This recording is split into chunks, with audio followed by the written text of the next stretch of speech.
Olá! Hoje o Conexões fala mais uma vez sobre cultura, mais especificamente sobre as formas de financiamento às produções culturais. E vamos falar também um pouco sobre os coletivos culturais e também sobre o financiamento colaborativo, uma forma que tem sido muito usada ultimamente para financiar produções. E para falar sobre esse assunto, eu converso agora com Adérito Schneider, que é jornalista e também integrante do Sarevada Produções Culturais. Olá, Adérito, muito obrigada pela presença. Muito obrigado a você, tudo jóia? Bom, e também conversamos com o secretário estadual de Cultura, Aguinaldo Coelho. Muito obrigada, secretário, pela presença. Eu que agradeço estar aqui com vocês. Bom, antes de começarmos a entrevista, você acompanha uma matéria que mostra um pouco da realidade de Goiânia e um pouco dos coletivos também que existem na cidade. São muitos os desafios a serem enfrentados por quem faz cultura no estado de Goiás, como a profissionalização do meio e a melhoria dos mecanismos de financiamento. Para a artista produtora Luciana Celestino, alguns desses desafios têm sido enfrentados e superados por meio do engajamento político. Existe um movimento político no meio cultural que atua tem muitos anos. Eu mesma cheguei já no meio do andar da carruagem. Acho que o pessoal milita há muitos anos por políticas públicas para a cultura. E agora esse cenário começa a ter algumas respostas. A gente tem uma lei do Fundo Estadual de Cultura que é de 2006, mas que só agora ela começa a ser executada. E isso é um acúmulo de muitas discussões e de muita luta mesmo dos artistas e produtores de Goiânia e de Goiás. Além da militância política, também não falta criatividade no meio artístico. E por isso os jovens produtores culturais e artistas têm encontrado diferentes alternativas para superar as dificuldades. Uma delas, que auxilia os produtores a evitar toda a burocracia dos editais públicos de financiamento, é a inscrição de projetos em plataformas virtuais de financiamento colaborativo. Atualmente existem dezenas de mecanismos como esse, que permitem que qualquer pessoa invista diretamente em um projeto no qual acredita por meio de diferentes quantias em dinheiro. Então você define um valor aproximado do seu projeto e o tempo que você tem para arrecadar isso. No final desse prazo, se o projeto consegue arrecadar o montante ou mais, o dinheiro é feito para financiar o projeto. Se ele recebe menos, aí o dinheiro volta para quem contribuiu. Não é nada filantrópico, mesmo porque elas vão estar recebendo recompensas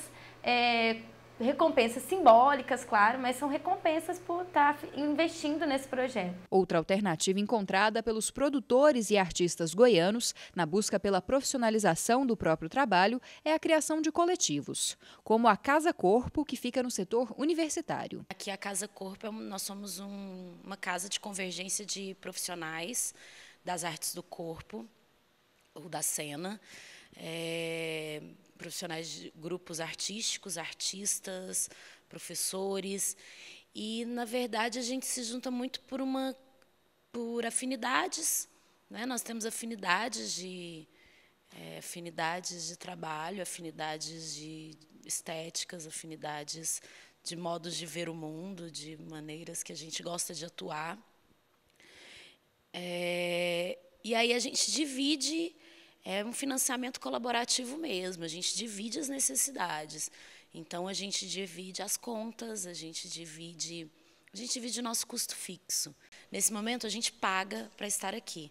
Cada artista do grupo paga uma taxa mensal para que a gente tenha esse espaço, para que a gente tenha essa sala, né, com esse tablado maravilhoso, com essa estrutura, com a privacidade e a liberdade que a gente tem para desenvolver as nossas pesquisas, os nossos processos. Então, a profissionalização também envolve o investimento, né? E o investimento é no espaço, é na nossa formação, é na continuidade. Bom, secretário, gostaria de começar com o senhor. As leis de incentivo hoje são uma das principais formas de financiamento da cultura no Brasil e no estado de Goiás, consequentemente. Como é que o senhor avalia esses mecanismos de financiamento que são existentes, principalmente a forma de isenção para as empresas que financiam projetos culturais e também todo esse processo de inscrição que deve ser feito, avaliação de projetos? Como o senhor avalia toda essa cadeia para financiamento? Bom, a avaliação disso tudo a gente ia precisar de um programa inteiro, né? Mas eu acho que é um mecanismo super interessante de fomento e coloca as empresas participando desse processo cultural todo, né? E eu acho que ele deve ser aperfeiçoado. A gente sempre está aperfeiçoando, né? Por mais que o Conselho de Cultura sempre ajudando também, sempre as pessoas do Conselho sempre discutindo isso, eu falo até com um certo conhecimento de causa que eu era do Conselho, né? Eu era vice-presidente do Conselho. E as sessões eram um espaço que a gente discutia bastante sobre isso, para facilitar os editais, para facilitar que os editais fossem mais simples, entendeu? Que pudessem contemplar de uma forma simples as necessidades. E toda a questão que envolve isso, né? Que na realidade é o proponente fazer um projeto cultural, submeter, né, a uma banca, né, para aprovar, que seria no caso o conselho, e após isso ele teria que descobrir, né, uma empresa interessada em financiar o projeto dele, e essa empresa, no caso do Estado, ela teria uma facilidade em relação ao ICM, que é o imposto estadual. Tem leis federais, né, que já trabalham com outros tipos de impostos. E o outro fomento é o fundo, né, que provavelmente a gente vai falar depois sobre isso, né? Adalto, você como produtor cultural que já inscreveu projetos nas leis de incentivo, como é que avalia esse mecanismo? Eu acho que a lei de incentivo ela é muito importante, eu acho que é fundamental mesmo, mas eu acho que ela ainda é um pouco inacessível para produtores que estão começando. Normalmente, produtores que ainda não têm muita experiência, que não têm muito currículo, eles têm mais dificuldade de ter acesso a esses mecanismos. Tanto por critérios de pontuação e de avaliação desses projetos, né? Quanto muitas vezes por incompetência mesmo, né? De conseguir lidar com essa burocracia toda. Mas eu não tenho dúvidas de que os mecanismos de Estado são muito importantes e necessários mesmo para a cultura. Você falou de burocracia. Como é que é esse processo para um produtor, para conseguir inscrever a burocracia grande? São exigidos documentos? É preciso fazer um projeto antes, com orçamento? Como é que é para nosso telespectador que nunca fez isso? Eu não tenho tanta experiência. Eu participei de poucos editais, não obtive sucesso na maioria deles, mas é isso mesmo, assim, normalmente o projeto ele é um projeto muito detalhado, o orçamento muitas vezes tem que ser muito detalhado, e isso às vezes até dificulta, porque nem sempre você sabe exatamente como que você vai distribuir esse dinheiro, né, durante a realização do seu projeto.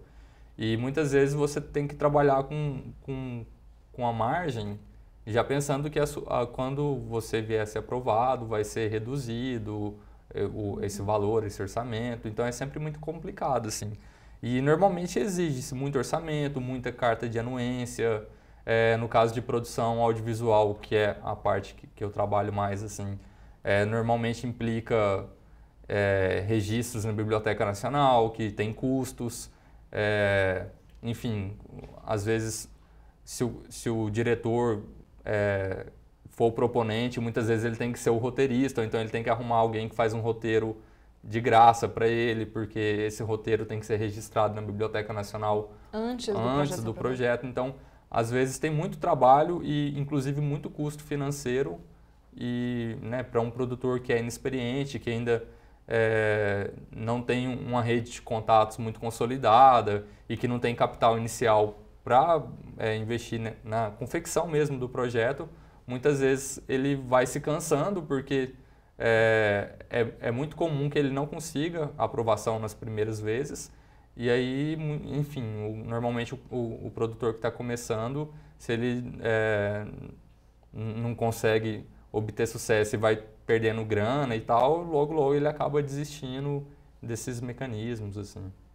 Essa burocracia, secretário, ela é necessária para garantir a idoneidade do processo, mas não poderia haver uma forma mais fácil em que, principalmente, esses produtores que são iniciantes, que querem se inserir nesse meio que às vezes é muito fechado, como é que poderia haver alguma coisa que facilitasse para esses produtores? Isso é aquilo que eu falei, né, com vocês sobre o aperfeiçoamento disso. Alguma burocracia tem que ter, alguma garantia, né, tem que ter, porque senão você não consegue nem julgar o projeto.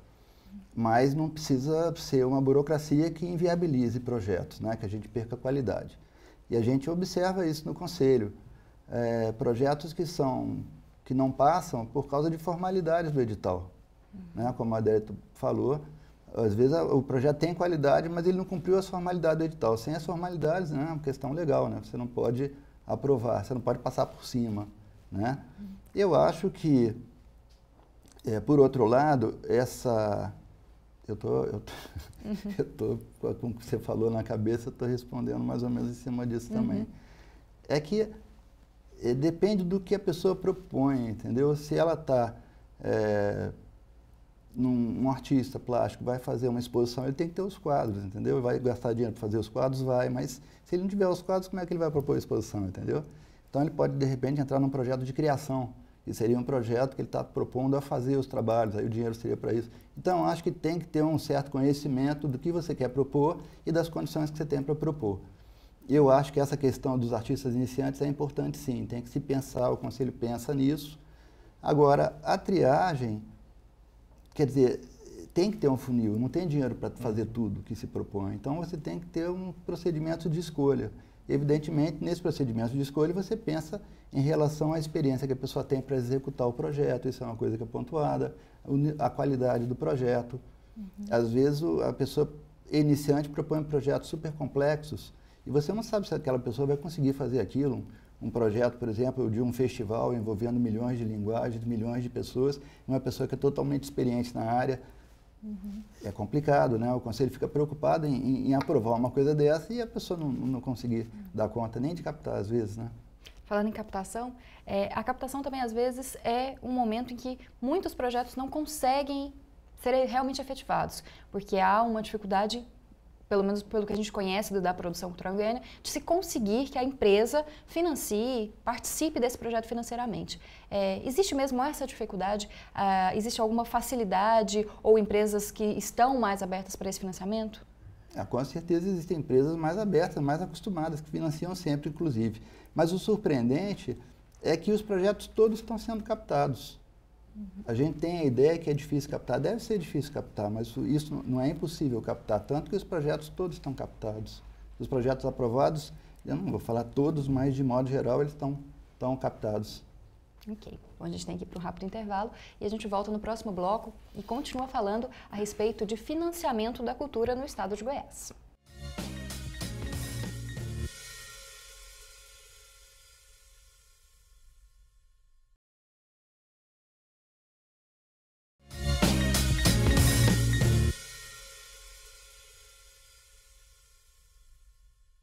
Voltamos com Conexões de hoje, que está debatendo a cultura no estado de Goiás e principalmente os mecanismos de financiamento às produções culturais. Modesto, agora começando com você, você faz parte do Sarevada Produções Culturais, que é um coletivo de produções, principalmente do audiovisual. Existem vários coletivos pela cidade de Goiânia, de diferentes modalidades, de dança, de artes plásticas, de teatro. Como é que é pensado um coletivo, que contribuições que os coletivos trazem para a cultura em Goiás e por que formar um coletivo de cultura? Eu acho que, assim, como você disse, são muitos, né? Eu acho que as pessoas acabam formando coletivos por diversas razões, assim.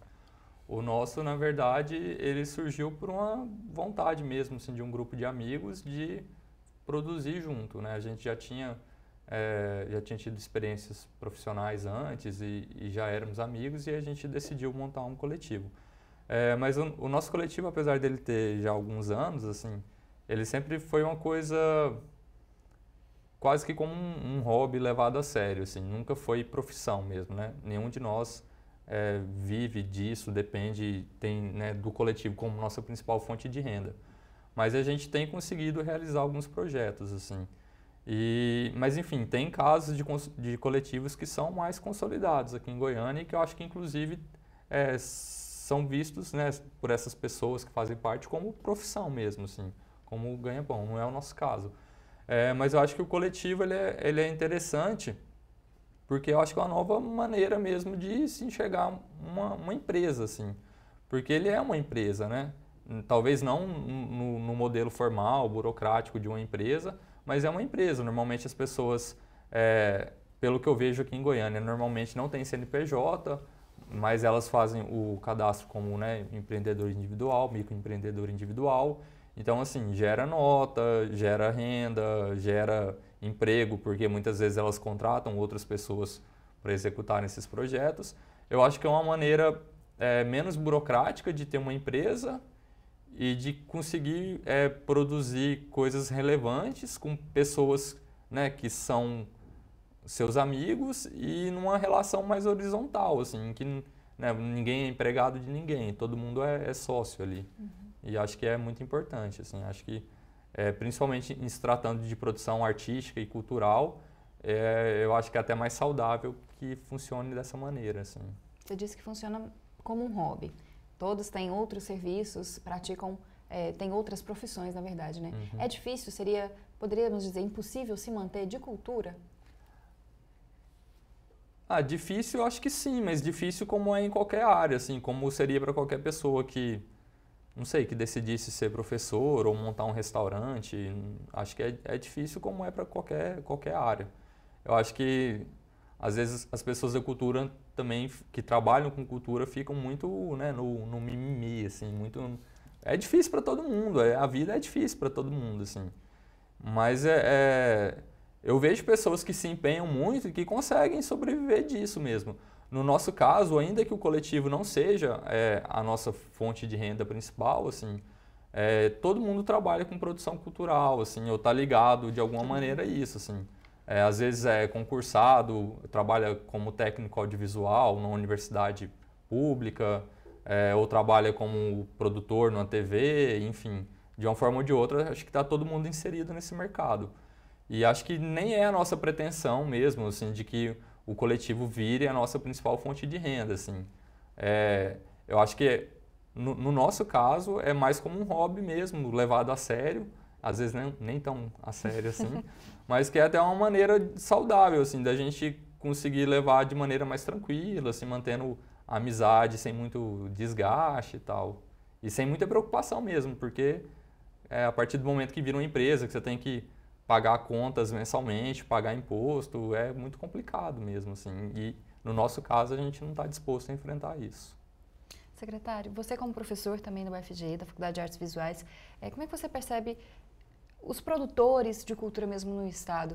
Como é que é o nosso meio, como a gente perguntou para o Adélio? Às vezes, muitos levam como uma segunda profissão, querem muito se dedicar àquilo, mas não conseguem, às vezes, financiar a própria vida a partir dessa produção cultural. Como é que você enxerga o nosso meio hoje em Goiás? Acho que está se profissionalizando cada vez mais. As pessoas, como ele falou, né, elas podem não ter uma atividade só, que seja a principal fonte de renda, mas elas têm várias e normalmente são da área da cultura.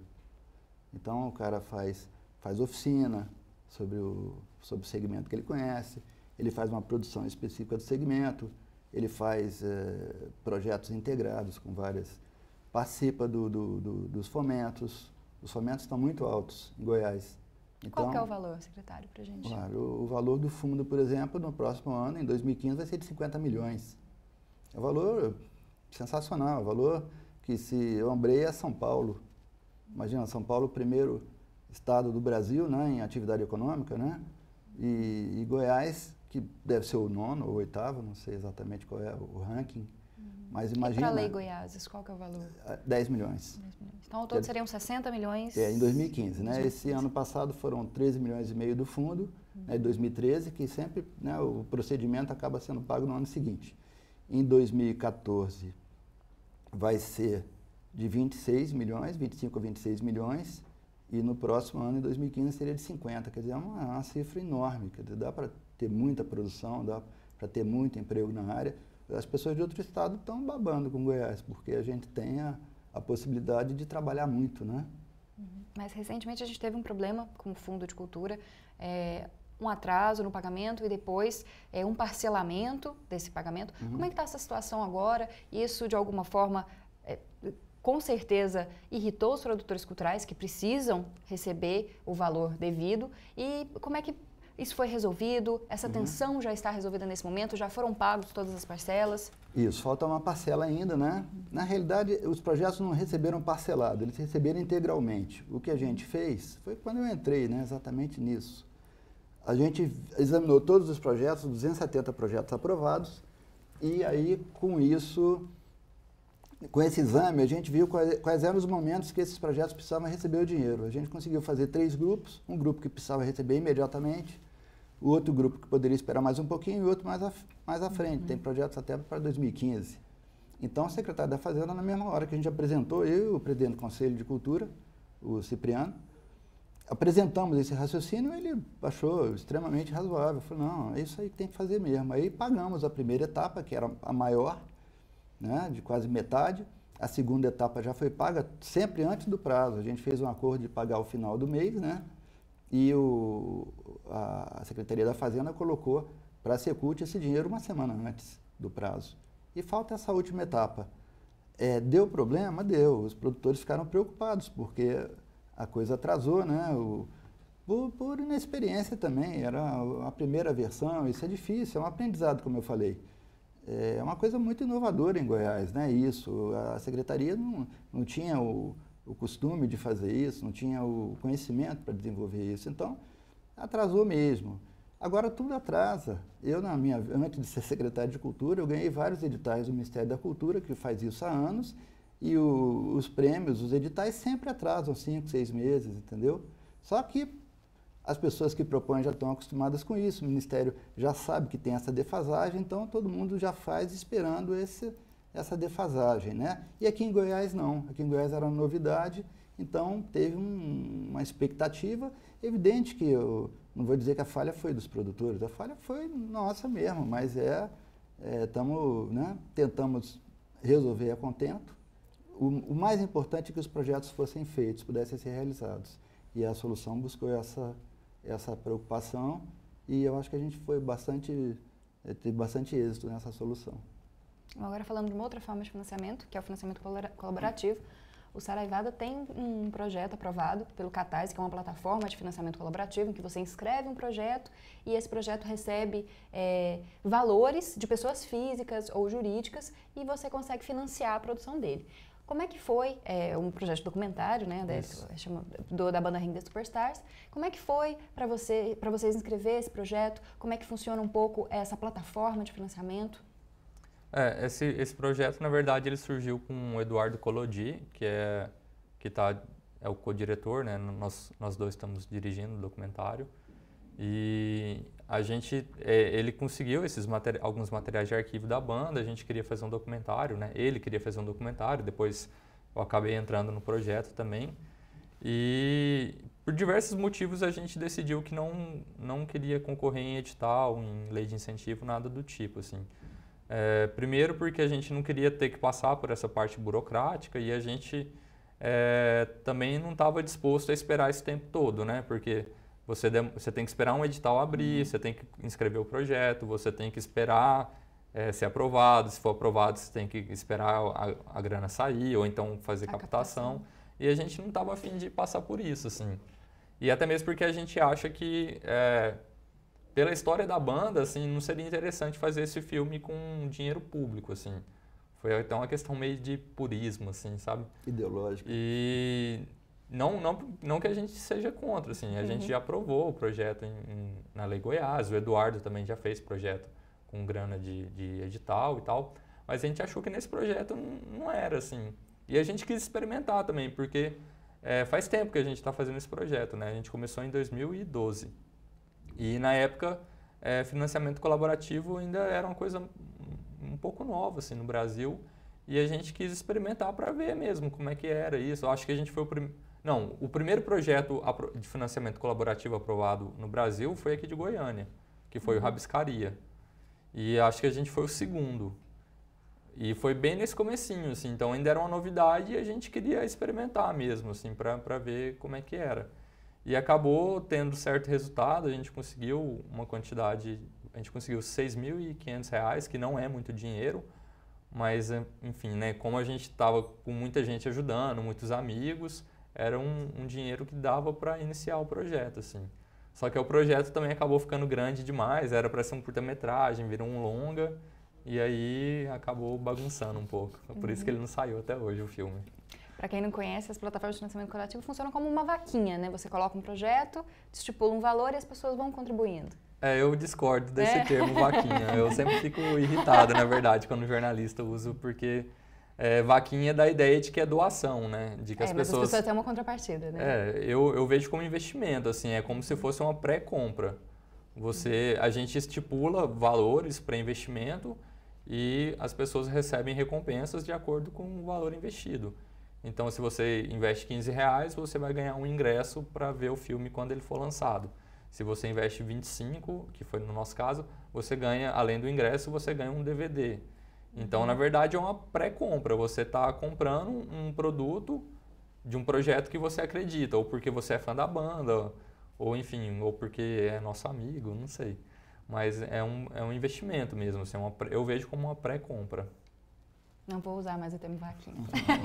Secretário, como é que você percebe essas novas plataformas? Como o Adélio disse, o projeto deles foi bem no início, mas agora não existe mais só o Catarse, existem outras plataformas de financiamento, vários outros projetos que estão sendo inscritos e as pessoas têm se mostrado interessadas também em participar. Como é que você enxerga, tanto quanto produtor cultural, também como secretário?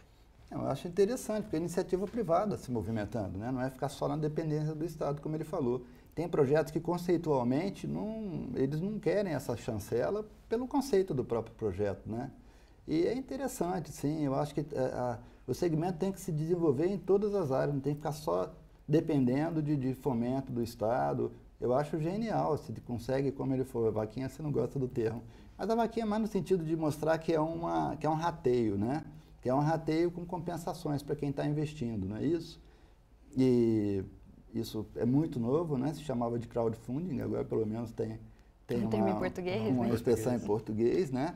Eu acho que é um caminho sensacional, não só ele, né? Mas também só ficar no fomento estadual, eu acho que é uma dependência que, o setor é muito forte, o setor é necessário para a sociedade, os empresários vão perceber que é um setor altamente vantajoso de ser investido, necessário, faz bem para a vida, né? Humaniza as pessoas, essa produção toda. Nesse mundo que a gente vive, eu acho que a cultura só vai fazer bem, né? Bom, e a gente vai para um rápido intervalo e volta com o último bloco do Conexões, que hoje debate financiamento da cultura no estado de Goiás.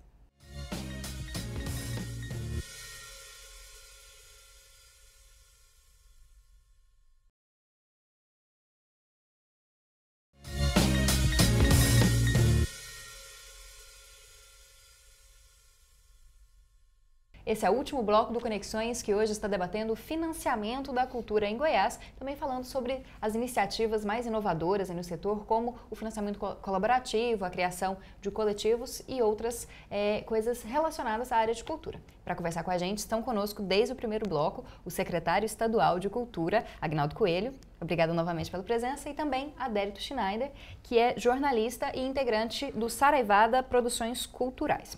Bom, Adélio, vocês como participaram desse financiamento colaborativo, têm um pouco essa ideia do público. O público está interessado em se tornar também um investidor de cultura. As pessoas entendem essa questão da contrapartida também, que elas não estão só dando dinheiro, mas que elas vão receber algo em troca. Não só o material, mas também uma produção cultural que elas vão ter acesso, que com certeza vai beneficiar não apenas a elas. As pessoas estão abertas para essa nova forma de financiamento?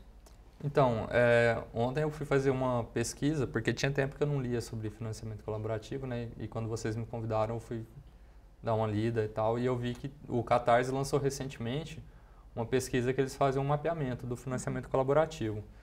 E eles constataram lá que a maior parte, tanto dos investidores quanto dos produtores que colocam um projeto em plataforma de financiamento colaborativo, são jovens, né? Em geral, o grupo maior ele é um grupo de 25 a 30 anos, então é um grupo jovem que já está inserido no mercado de trabalho, que tem uma renda que varia, no caso ali, a principal era de R$3.000 a R$6.000, então é um público jovem de classe média alta, a maioria com curso superior. Então, assim, no caso do financiamento colaborativo, ainda está um pouco elitizado, assim, digamos.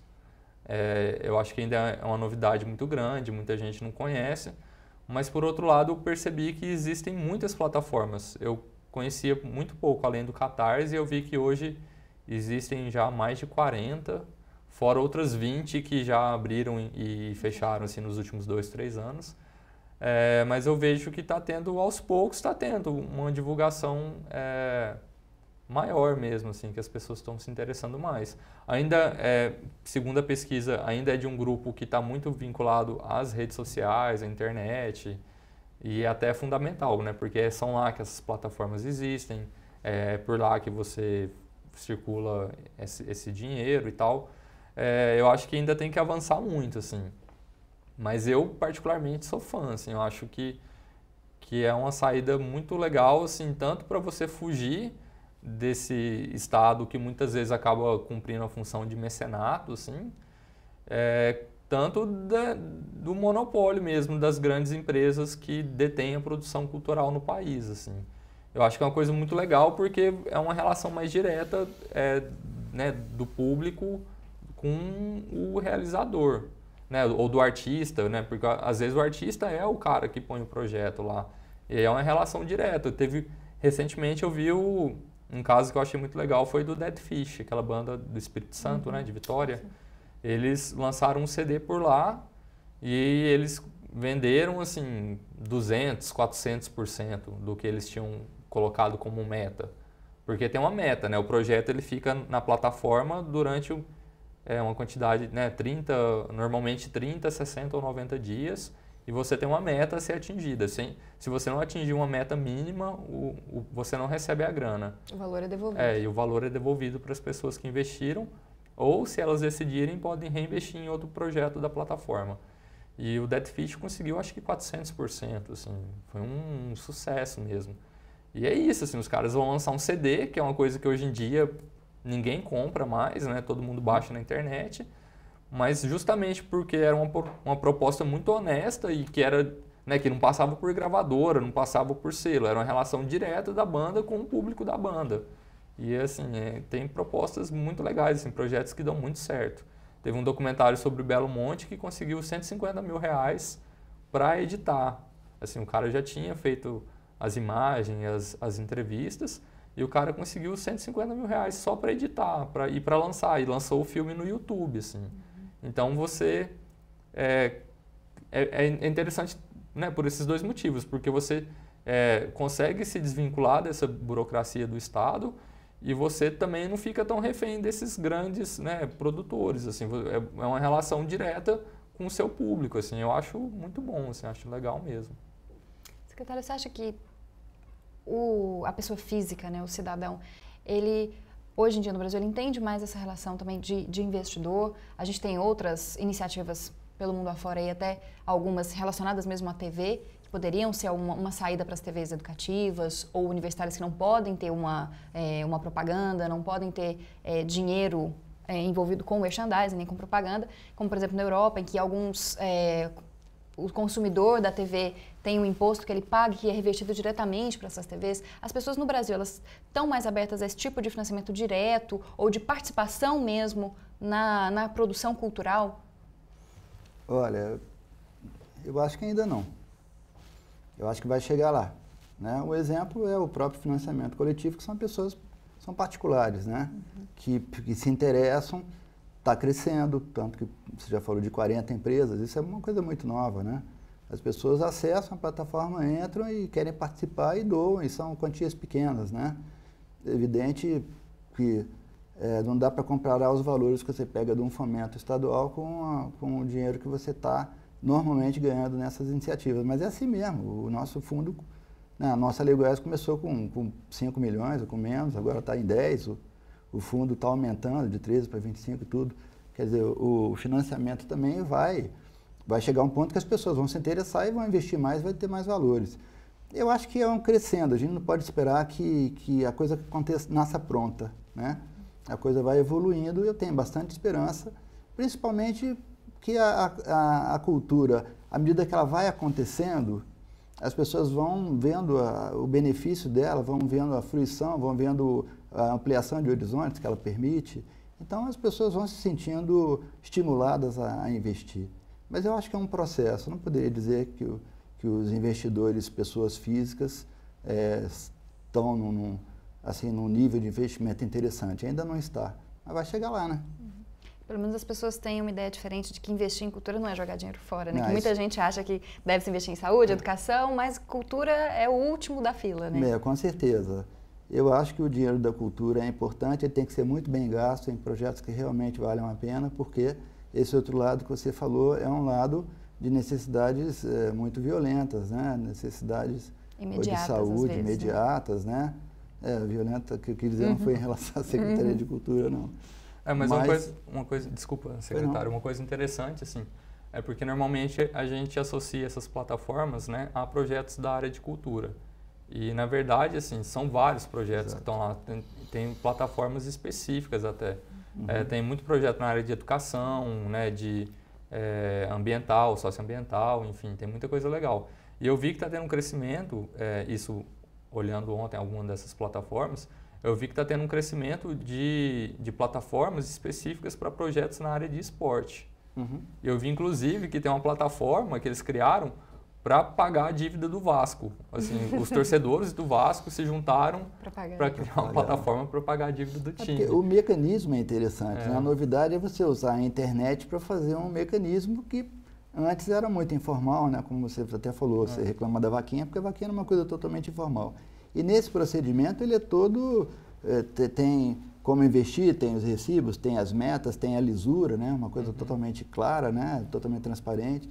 Tem as premiações mesmo, além do objetivo maior, tem os pequenos objetivos que as pessoas recebem quando entram. Então, e o que você falou é interessante, isso pode ser usado em várias áreas, não é só da cultura. A gente fala da cultura porque nos interessa aqui, né? Eu vi que está tendo muito também de software livre, assim, galera que está colocando muito projeto para criação de software livre também, que é uma maneira de romper com esse monopólio, assim, das grandes empresas da área de informática, enfim. Então, para finalizar, a gente fala muito do investimento, principalmente do investimento estatal na cultura. A gente, será que caminha para um ponto em que a cultura possa ser autossuficiente, como a gente vê em casos muito grandes, como a questão do cinema americano? No Brasil, o cinema, as artes plásticas, o teatro, todas elas dependem sempre desse financiamento. Elas não conseguem se pagar com ingressos nem com outras formas. A gente um dia vai conseguir que pelo menos alguns dos nossos setores possam ser autossuficientes, possam gerar uma renda que não seja tão ligada a investimento estatal? Eu acho que sim. Mas eu acho que você tem que prestar atenção numa coisa. A autossuficiência normalmente é um grande interesse público. Então, tem coisas importantíssimas da cultura que não geram esse grande interesse público. Então, o Estado sempre tem que estar atento para investir, para fazer um equilíbrio. Tem certos projetos que, né, que pelo valor midiático que eles têm, de linguagens que tenham acesso. Por exemplo, você fazer uma peça com grandes atores globais, você consegue um financiamento muito mais fácil, né, investimento de particulares. Então, quer dizer, essa peça ela tem mais facilidade para captar patrocínio do que uma cultura tradicional que o alcance é menor e a importância é imensa.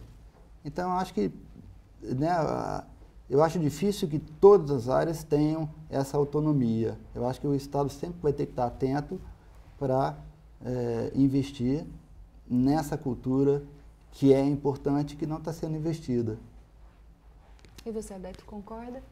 Concordo. Assim, apesar de eu estar aqui defendendo o financiamento colaborativo, eu acho que o papel do Estado é fundamental mesmo. Eu acho que o Estado ele tem que estar sempre muito atento mesmo. E até mesmo porque é perigoso quando a gente fala em autossuficiência, porque fica parecendo que essa coisa, né, do mercado livre, assim, que vai estar tudo certo sem o Estado, o Estado mínimo.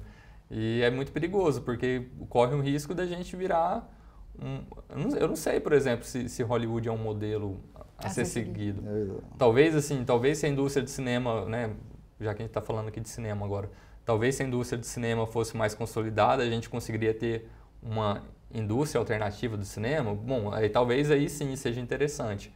Mas eu acho que, assim, o Estado tem a obrigação de estar atento a isso e de atender mesmo, né, projetos, artistas que não têm chance de concorrer nesse mercado, porque muitas vezes a proposta artística deles não se encaixa nesse modelo de indústria, assim. E a gente já viu que a questão do Estado mínimo não deu muito certo, pelo menos durante o governo Collor, para a cultura não deu nem um pouco certo. Né? E esses projetos que às vezes não têm atração, não tem carisma para os investidores, às vezes eles podem ser até super sofisticados, ou podem ser da cultura popular, entendeu? Então, os extremos são problemas. Eu acho que é legal uma análise. Tem tempo para falar isso? Pode falar. Pensa bem, nas leis de incentivo, normalmente os empresários decidem, né, o que vai ser feito, né? As empresas são fundamentais, porque elas patrocinarem o projeto não sai. No fundo, é a vontade dos próprios produtores culturais. Então, vão acontecer projetos que não vão estar nem num fomento, nem no outro. O Estado tem que estar atento a isso, ao que está sendo proposto e o que é importante, que acontece na sociedade e que não está tendo estímulo. Então, eu acho que é dentro disso, é ficar bem ligado para fazer uma harmonização de que aconteçam os projetos culturais de todos os setores, de todas as áreas, de todos os níveis. Infelizmente, nosso tempo chegou ao fim. Queria agradecer, secretário, pela presença no Conexões. Muito obrigada. Tá, eu que agradeço, tá, a oportunidade de estar aqui discutindo isso com vocês. É um prazer. Prazer nosso. Bom, muito obrigada também, Adérito, pela presença. Obrigado a vocês. Bom, e você acompanha agora o quadro Conexão Urbana, que traz as dicas de eventos culturais e acadêmicos para você.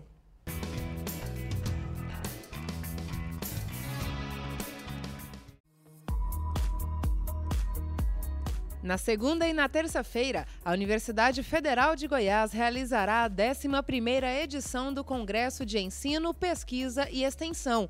O tema escolhido para este ano é Conhecimento, Inclusão Social e Desenvolvimento. Nesta edição, as atividades relacionadas ao evento serão realizadas no campus Samambaia, em Goiânia, e na regional do município de Jataí. Mais informações pelo site que aparece aqui na tela. Na quarta e na quinta-feira, os admiradores das artes poderão participar do seminário Trajetórias de Ensinar e Aprender Artes Visuais, na Faculdade de Artes Visuais da UFG, que fica no campus Samambaia.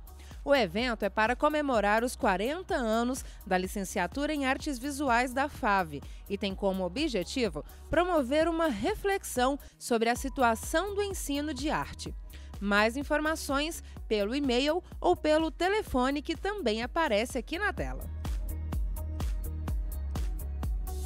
Na sexta-feira e no sábado, quem gosta de teatro pode conferir o espetáculo No Escuro, que acontece no Teatro César Ferreira Pacheco. A peça traz para o palco algumas discussões sociais, colocando em cena assuntos polêmicos na sociedade atual, como drogas, sexo, homossexualidade, pressão e punição, depressão, crise de identidade, entre outros. A apresentação tem a classificação indicativa de 16 anos. Você pode ser um parceiro do Conexões mandando sugestões de pauta, perguntas ou críticas para o e-mail ou para as redes sociais. E também pode assistir a todos os episódios que já foram produzidos até hoje no blog do Conexões. E eu te espero no próximo sábado às 5h30 da tarde. Os horários alternativos são no domingo, às 9h15 da noite e na segunda-feira, às 8h15 da noite. Uma ótima semana para você!